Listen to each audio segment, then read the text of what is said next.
আল্লাহর কোন বান্দা যদি পবিত্রতার সহিত আল্লাহর কোরআনের 3টা হরফ তেলাওয়াত করে, তার নামায়ে আমলের মধ্যে আল্লাহ সুবহানাহু ওয়া তাআলা 330টা নেক লিখে দেবেন। চিল্লায় করে সুবহানাল্লাহ।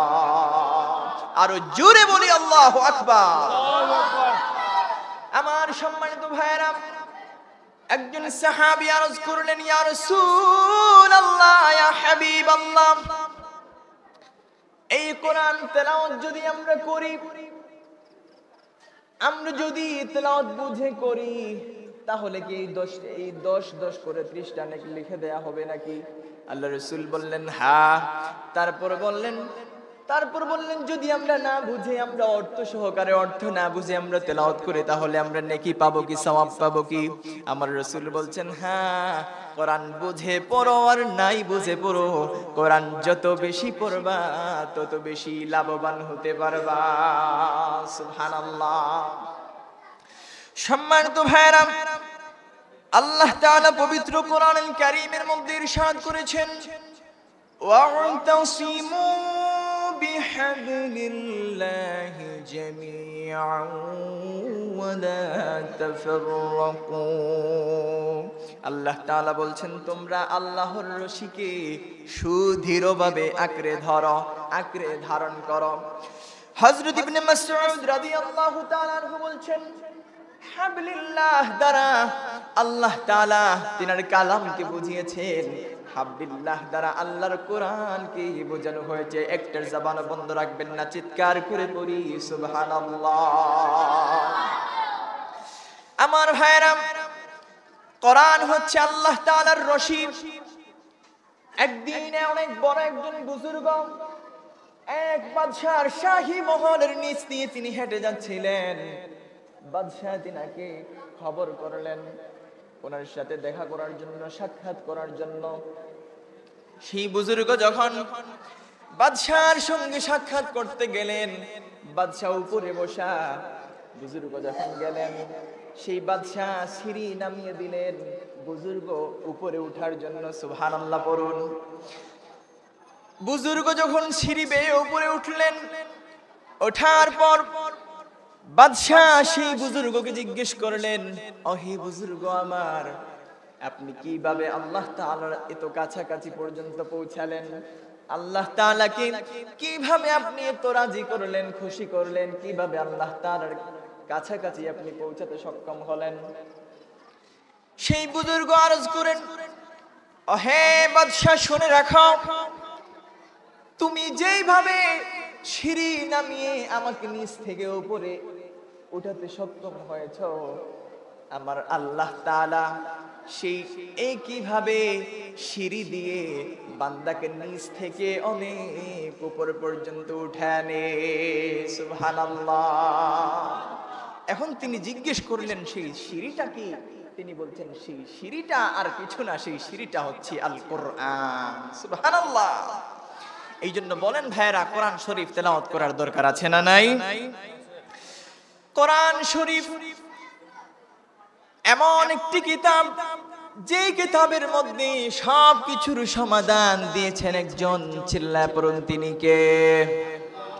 একটা জবান বন্ধ রাখবেন না, আরো আওয়াজ করে বলুন, তিনি কে?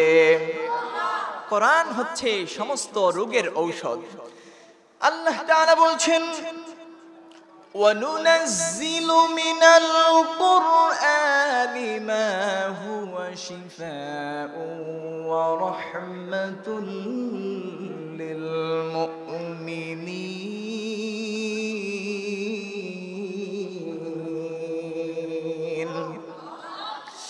আল্লাহ তাআলা বলছেন, আমি কোরআনের এমন বিষয় অবতীর্ণ করেছি যা ঔষধ, ওয়া রাহমাতুল লিল মুমিনিন, এবং মুমিনের জন্য রহমত। সুবহানাল্লাহ।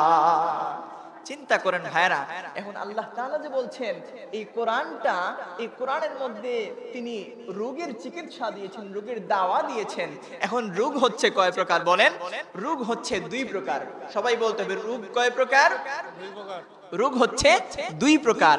এক প্রকার রোগ হচ্ছে শারীরিক রোগ, আরেক প্রকার রোগ হচ্ছে আত্মিক রোগ। আত্মিক রোগ বলতে আত্মার রোগ যেটাকে বলা হয়, এই রোগটাকে বলা হয় আর্থিক রোগ, শারীরিক রোগ যেমন জ্বর, সর্দি, কাশি ইত্যাদি ইত্যাদি ইত্যাদি। আর আর্থিক রোগ সেটা হচ্ছে যেমন শিরক, কুফর, তারপর হচ্ছে অহংকার। এখন আমরা জেনে নেই যে কোরআন শরীফ কোন রোগের ঔষধ। আল্লাহ তাআলা অন্য আয়াতে ইরশাদ করেছেন, قد جاءكم موعظة من ربكم وشفاء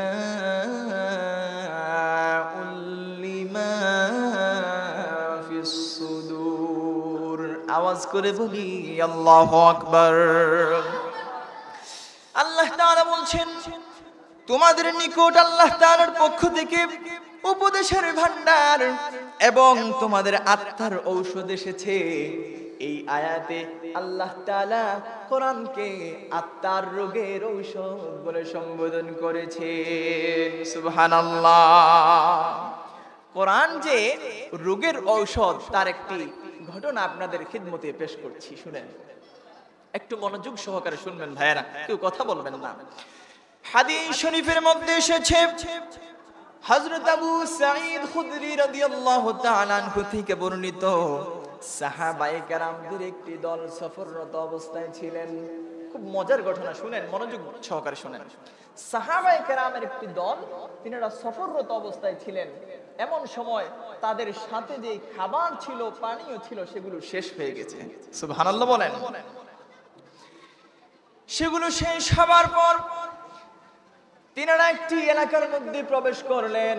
এলাকার মধ্যে প্রবেশ করে রিকোয়েস্ট করলেন তাদেরকে মেহমানদারি করানোর জন্য, কিন্তু এলাকার লোকেরা তাতেও স্বীকার করলো, অপারগতা স্বীকার করলো, তিনারা মেহমানদারি করাতে সক্ষম নয়। এমন সময় এই এলাকার যে সর্দার ছিলেন, সেই সর্দারকে সাপ দংশন করে, যে সাপ কেটেছে, সাপ ছুবল মেরেছে। সুবহানাল্লাহ বলুন। সাপ যখন ছুবল মারলো, ছুবল মারার পর এলাকার লোক সকল সাহাবায়ে কেরামদের যে দল ছিল সেখানে আসলেন। আসার পর তিনারা জিজ্ঞেস করলেন, আপনাদের মধ্যে এমন কি কেউ আছেন নাকি যিনারা সাপে কাটলে চিকিৎসা করেন? সেই সাহাবীদের দল থেকে একজন সাহাবী তিনি আরজ করলেন, হ্যাঁ আমি পারবো চিকিৎসা করতে। সেই এলাকার লোকেরা বলল, 100 ছাগলের বিনিময়ে হলেও আমাদের বাদশার চিকিৎসা আপনারা করুন। তিনি বললেন, হ্যাঁ আমি রাজি আছি, 100 ছাগলের বিনিময় হলেও আপনাদের এলাকার সর্দারের চিকিৎসা আমি করব। সাহাবায়ে কেরামের দল, সেই দল থেকে একজন সাহাবী সেই এলাকার সর্দারের বাড়িতে গেলেন। যাবার পর, এলাকার সর্দারের বাড়িতে যাবার পর তিনি তিনার মোবারক জবান দিয়ে আল্লাহর কোরআনের সর্বপ্রথম যে সূরা, সূরাতুল ফাতিহা শরীফ 7 বার পাঠ করলেন। চিল্লায়ে পড়ুন, কয়বার? আওয়াজ করে বলতে হবে, কয়বার? 7 বার যখন আল্লাহর কোরআন থেকে সূরাতুল ফাতিহা শরীফ তিনি পাঠ করলেন, পাঠ করে যখন তেনাকে সেই সর্দারকে তিনি ফুঁক দিলেন, ফুঁক দেওয়ার সঙ্গে সঙ্গে আল্লাহ রাব্বুল আলামিনের ফজলে করমে সেই এলাকার সর্দার পুনরায় সুস্থ হয়ে যায়। সুবহানাল্লাহ। সেই কোরআনের মধ্যে পাওয়ার আছে না নাই? চিল্লায় বলতে হবে, পাওয়ার আছে না নাই? এই জন্য শুধু তাই নয়, সমস্ত কিছুর সমাধান আল্লাহ তাআলা সেই কোরআনুল কারীমের মধ্যে দিয়েছেন। চিৎকার করে বলি সুবহানাল্লাহ। আল্লাহ তাআলা আমাদের জন্য এত শ্রেষ্ঠ একখানা কিতাব ওনার পিয়ারা হাবিব সাল্লাল্লাহু আলাইহি ওয়াসাল্লামের উপরে নাজিল করেছেন। সেই কিতাবের উপরে যদি আমরা আমল করতে পারি, খোদার কসম করে বলছি ভাইরা, সেই কোরআন আপনাকে আমাকে শাফাআত করে আল্লাহর তৈরি জান্নাত পর্যন্ত নিয়ে যাবে। সুবহানাল্লাহ। এই জন্য বেশি বেশি করে আল্লাহর কোরআন তেলাওয়াত করতে হবে। আমাদের সমাজের মধ্যে যে এত সমস্যা, এত ফিতনা ফাসাদ, খুন খারাপি, জেনা ব্যভিচার, সুদ ঘুষ, সমস্ত কিছু মানুষ ছেড়ে দিত যদি আল্লাহর কোরআনের সংস্পর্শে চলে আসতো। ঠিক কিনা বলেন? এই জন্য কত সুন্দর করে কবি লিখেছেন,